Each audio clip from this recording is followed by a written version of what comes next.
أعوذ بالله من الشيطان الرجيم. بسم الله الرحمن الرحيم. الحمد لله الذي أنزل على عبده الكتاب ولم يجعل له عوجا قيما لينذر بأسا شديدا من لدنه ويبشر المؤمنين الذين يعملون الصالحات أن لهم أجرا حسنا ماكثين فيه أبدا وينذر الذين قالوا اتخذ الله ولدا ما لهم به من علم ولا لآبائهم كبرت كلمة تخرج من أفواههم إن يقولون إلا كذبا فلعلك باخع نفسك على آثارهم إن لم يؤمنوا بهذا الحديث أسفا إنا جعلنا ما على الأرض زينة لها لنبلوهم أيهم أحسن عملا وإنا لجاعلون ما عليها صعيدا جرزا أم حسبت أن أصحاب الكهف والرقيم كانوا من آياتنا عجبا إذ أوى الفتية إلى الكهف فقالوا ربنا آتنا من لدنك رحمة وهيئ لنا من أمرنا رشدا فضربنا على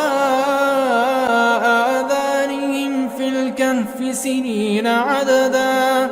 ثم بعثناهم لنعلم أي الحزبين أحصى لما لبثوا أمدا نحن نقص عليك نبأهم بالحق إنهم فتية آمنوا بربهم وزدناهم هدى وربطنا على قلوبهم إذ قاموا فقالوا ربنا رب السماوات والأرض لن ندعو من دونه إلها لقد قلنا إذا شططا هؤلاء قوم اتخذوا من دونه آلهة لولا يأتون عليهم بسلطان بين فمن أظلم ممن افترى على الله كذبا وإذ اعتزلتموهم وما يعبدون إلا الله فأووا إلى الكهف ينشر لكم ربكم من رحمته ويهيئ لكم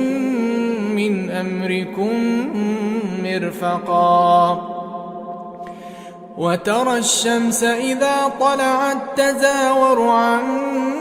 كهفهم ذات اليمين وإذا غربت تقرضهم ذات الشمال وهم في فجوة منه ذلك من آيات الله من يهد الله فهو المهتد ومن يضلل فلن تجد له وليا مرشدا وتحسبهم أيقاظا وهم رقود ونقلبهم ذات اليمين وذات الشمال وكلبهم باسط ذراعيه بالوصيد لو اطلعت عليهم لوليت منهم فرارا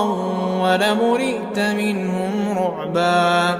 وكذلك بعثناهم ليتساءلوا بينهم قال قائل منهم كم لبثتم قالوا لبثنا يوما أو بعض يوم قالوا ربكم أعلم بما لبثتم فابعثوا أحدكم بورقكم هذه إلى المدينة فلينظر أيها أزكى طعاما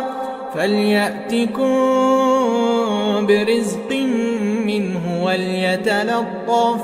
وليتلطف ولا يشعرن بكم أحدا إنهم إن يظهروا عليكم يرجموكم أو يعيدوكم في ملتهم ولن تفلحوا إذا أبدا وكذلك أعثرنا عليهم ليعلموا أن وعد الله حق وأن الساعة لا ريب فيها إذ يتنازعون بينهم أمرهم فقالوا ابنوا عليهم بنيانا ربهم أعلم بهم قال الذين غلبوا على أمرهم لنتخذن عليهم مسجدا سيقولون ثلاثة رابعهم كلبهم ويقولون خمسة سادسهم كلبهم رجما بالغيب ويقولون سبعة وثامنهم كلبهم قل ربي أعلم بعدتهم ما يعلمهم إلا قليل فلا تمار فيهم إلا مراء ظاهرا ولا تستفت فيهم منهم أحدا ولا تقولن لشيء إني فاعل ذلك غدا إلا أن يشاء الله واذكر ربك إذا نسيت وقل عسى أن يهديني ربي لأقرب من هذا رشدا ولبثوا في كهفهم 300 سنين وازدادوا 9 قل الله أعلم بما لبثوا له غيب السماوات والأرض أبصر به وأسمع ما لهم من دونه من ولي ولا يشرك في حكمه أحدا واتل ما أوحي إليك من كتاب ربك لا مبدل لكلماته ولن تجد من دونه ملتحدا واصبر نفسك مع الذين يدعون ربهم بالغداة والعشي يريدون وجهه ولا تعد عيناك عنهم تريد زينة الحياة الدنيا ولا تطع من أغفلنا قلبه عن ذكرنا واتبع هواه وكان أمره فرطا وقل الحق من ربكم فمن شاء فليؤمن ومن شاء فليكفر إنا أعتدنا للظالمين نارا أحاط بهم سرادقها وإن يستغيثوا يغاثوا بماء كالمهل يشوي الوجوه بئس الشراب وساءت مرتفقا إن الذين آمنوا وعملوا الصالحات إنا لا نضيع أجر من أحسن عملا أولئك لهم جنات عدن تجري من تحتهم الأنهار يحلون فيها من أساور من ذهب ويلبسون ثيابا خضرا من سندس واستبرق متكئين فيها على الأرائك نعم الثواب وحسنت مرتفقا واضرب لهم مثلا الرجلين جعلنا لأحدهما جنتين من أعناب وحففناهما بنخل وجعلنا بينهما زرعا كلتا الجنتين آتت أكلها ولم تظلم منه شيئا وفجرنا خلالهما نهرا وكان له ثمر فقال لصاحبه وهو يحاوره أنا أكثر منك مالا وأعز نفرا ودخل جنته وهو ظالم لنفسه قال ما أظن أن تبيد هذه أبدا وما أظن الساعة قائمة ولئن رددت إلى ربي لأجدن خيرا منها منقلبا قال له صاحبه وهو يحاوره أكفرت بالذي خلقك من تراب ثم من نطفة ثم سواك رجلا لكن هو الله ربي ولا أشرك بربي أحدا ولولا إذ دخلت جنتك قلت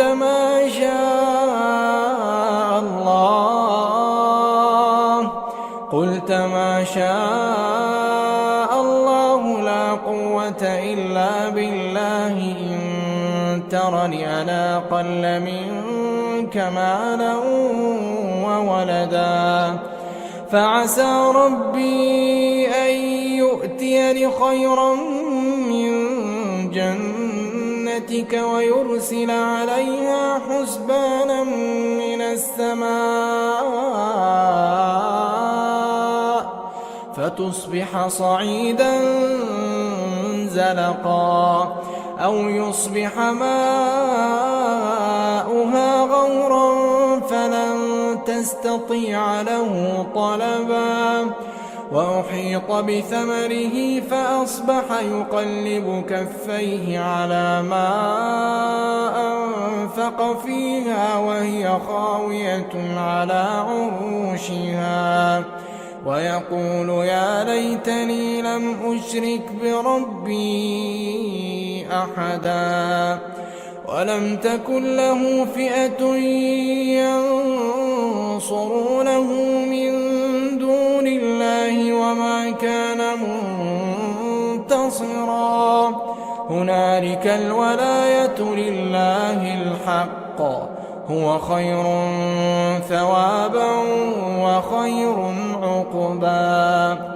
واضرب لهم مثل الحياة الدنيا كماء إن أنزلناه من السماء فاختلط به نبات الأرض فأصبح هشيما تذروه الرياح وكان الله على كل شيء مقتدرا. المال والبنون زينة الحياة الدنيا والباقيات الصالحات خير عند ربك ثوابا وخير أملا. ويوم نسير الجبال وترى الأرض بارزة وحشرناهم فلم نغادر منهم أحدا وعرضوا على ربك صفا لقد جئتمونا كما خلقناكم أول مرة بل زعمتم أن لن نجعل لكم موعدا. ووضع الكتاب فترى المجرمين مشفقين مما فيه ويقولون يا ويلتنا ما لهذا الكتاب لا يغادر صغيرة ولا كبيرة إلا أحصاها ووجدوا ما عملوا حاضرا ولا يظلم ربك أحدا. وإذ قلنا للملائكة اسجدوا لآدم فسجدوا إلا إبليس كان من الجن ففسق عن أمر ربه أفتتخذونه وذريته أولياء من دوني وهم لكم عدو بئس للظالمين بدلا. ما أشهدتهم خلق السماوات والأرض ولا خلق أنفسهم وما كنت متخذ المضلين عضدا. ويوم يقول نادوا شركائي الذين زعمتم فدعوهم فلم يستجيبوا لهم وجعلنا بينهم موبقا. ورأى المجرمون النار فظنوا أنهم مواقعوها ولم يجدوا عنها مصرفا. ولقد صرفنا في هذا القرآن للناس من كل مثل وكان الإنسان أكثر شيء جدلا. وما منع الناس أن يؤمنوا إذ جاءهم الهدى ويستغفروا ربهم إلا أن تأتيهم سنة الأولين أو يأتيهم العذاب قبلا. وما نرسل المرسلين إلا مبشرين ومنذرين ويجادل الذين كفروا بالباطل ليدحضوا به الحق واتخذوا آياتي وما أنذروا هزوا. ومن أظلم ممن ذكر بآيات ربه فأعرض عنها ونسي ما قدمت يداه إنا جعلنا على قلوبهم أكنة أن يفقهوه وفي آذانهم وقرا وإن تدعهم إلى الهدى فلن يهتدوا إذن أبدا. وربك الغفور ذو الرحمة لو يؤاخذهم بما كسبوا لعجل لهم العذاب بل لهم موعد لن يجدوا من دونه موئلا. وتلك القرى أهلكناهم لما ظلموا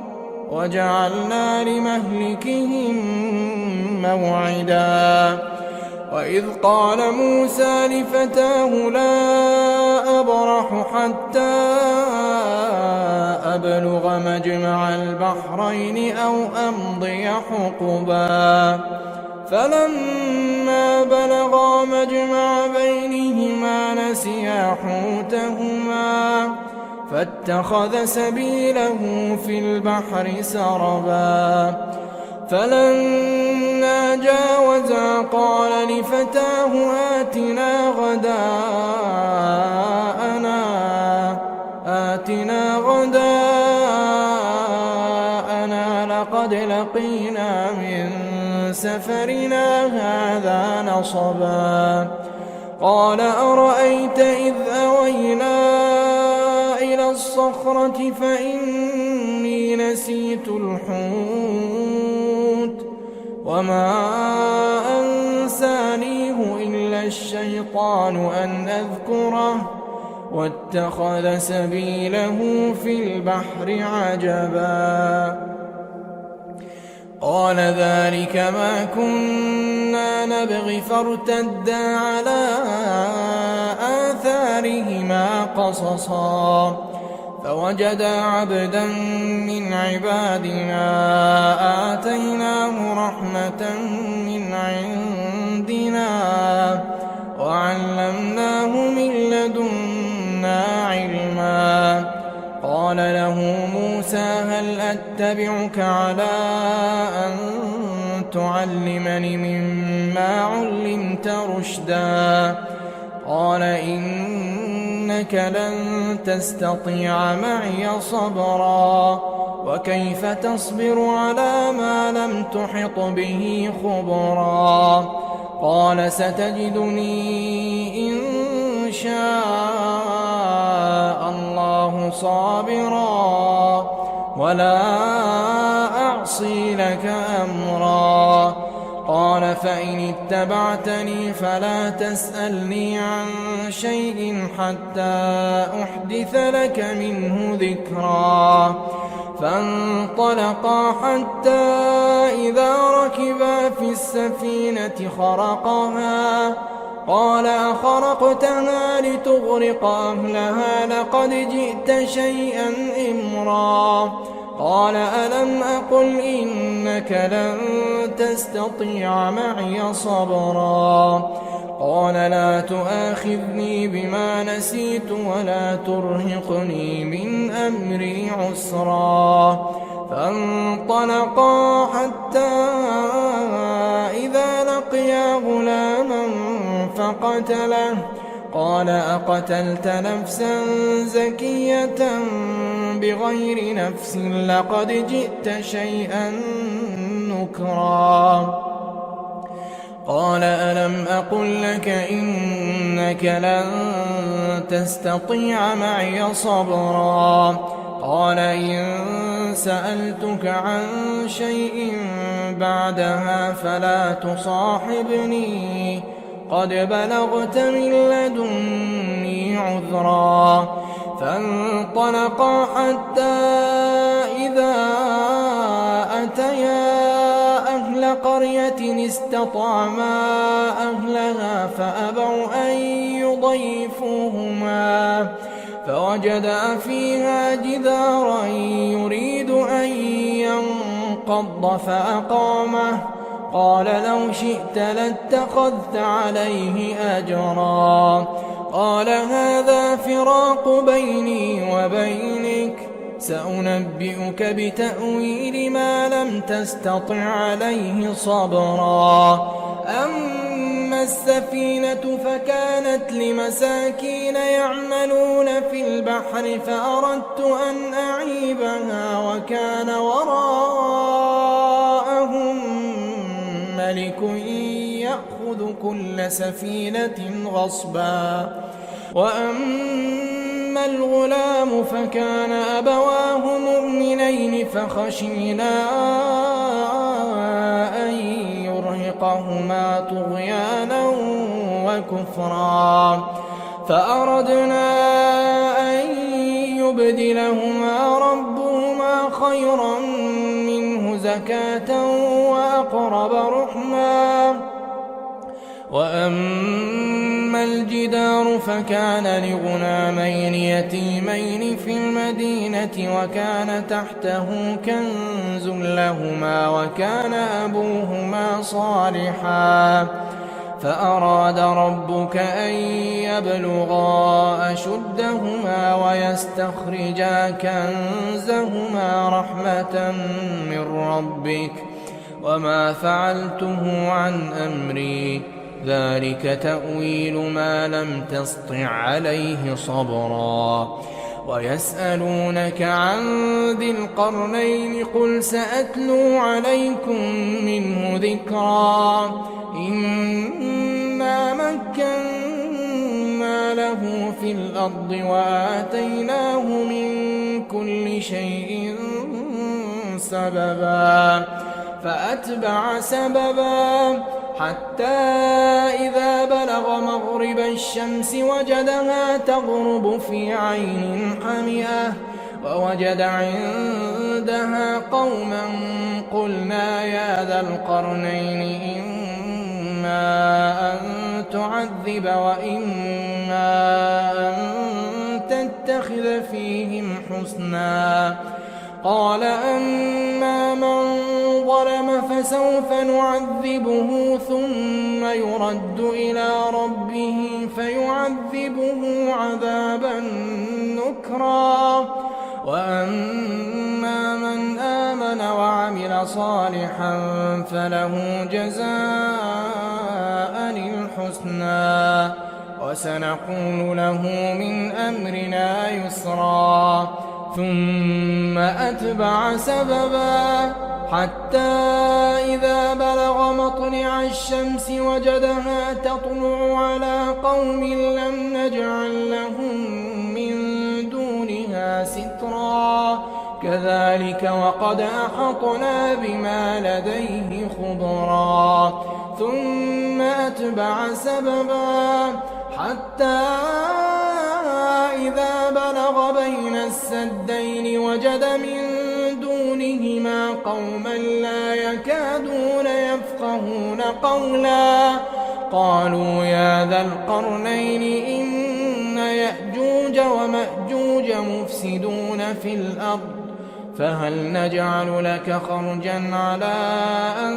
تجعل بيننا وبينهم سدا. قال ما مكني فيه ربي خير فأعينوني بقوة أجعل بينكم وبينهم ردما. آتوني زبر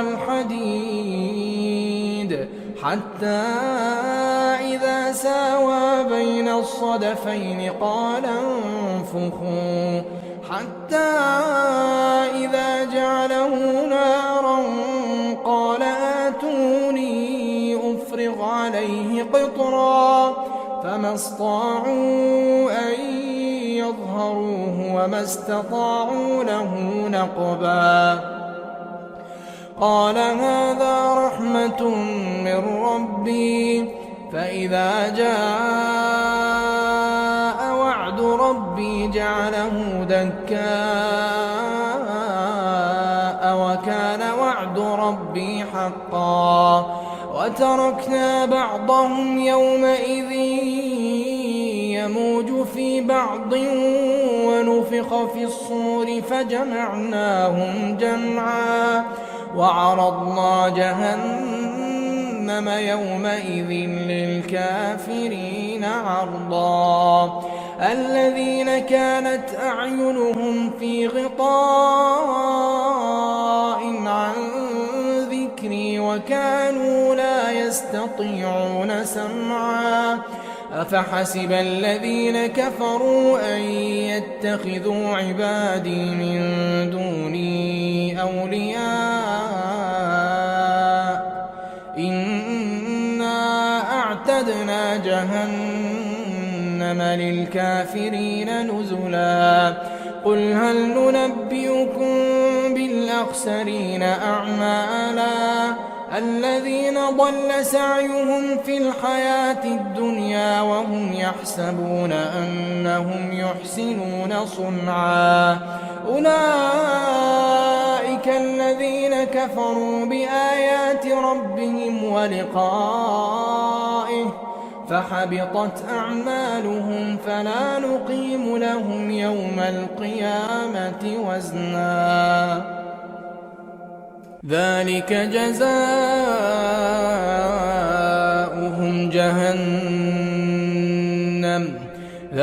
جزاؤهم جهنم بما كفروا واتخذوا آياتي ورسلي هزوا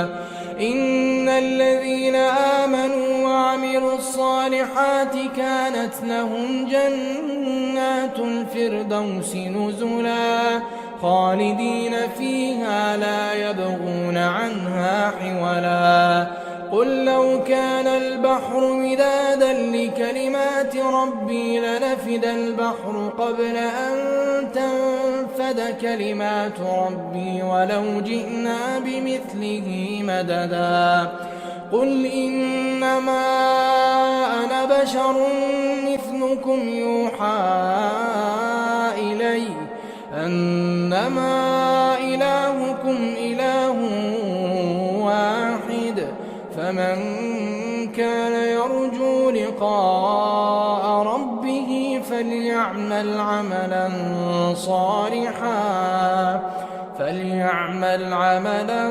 صالحا ولا يشرك بعبادة ربه أحدا.